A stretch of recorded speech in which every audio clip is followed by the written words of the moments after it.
We've just come to the end of our first ever retail event at Riverside House, and we've asked our panellists what their key takeaways were. Thank you for inviting me to be on the panel. I've really enjoyed it.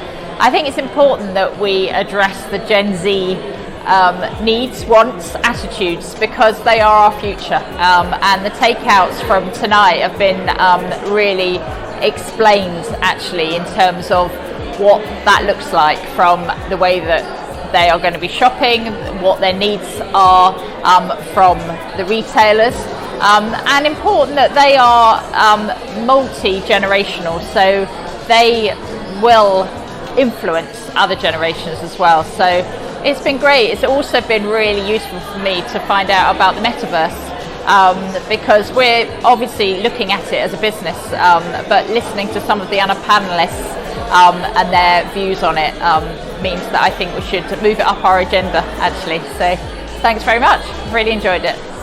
Key takeaway from tonight would be obviously we changed a lot of mindsets in the audience. There's a little bit of a difference towards the end of the talk on how people view the metaverse. I think there's a lot of negativity around that terminology, and I think that came across today, and just being able to explain to the audience why we do what we do and how it works across a number of different industries kind of piqued their interest, and I think people that were then able to understand it in a completely different way than they had when they arrived. So I think that's really important, and to hear other people's views as well, I think is always really important, just to see how the industry is moving and to see how everybody is getting on board with new technology. And I think the audience participation was great, and there was a lot of positivity in terms of how Web3 really is changing the way that we currently consume our online media, and it was I think it was a really positive talk, and it was great to see everybody's views on it.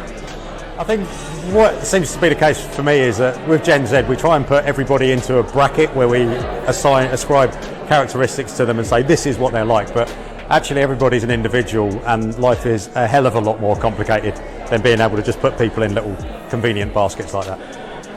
I really enjoyed the evening and found it inspirational in a way to speak to people from such different backgrounds and get new perspectives on something actually that's quite hard to research and get meaningful insights on. So greatly enjoyed the evening. Thanks very much.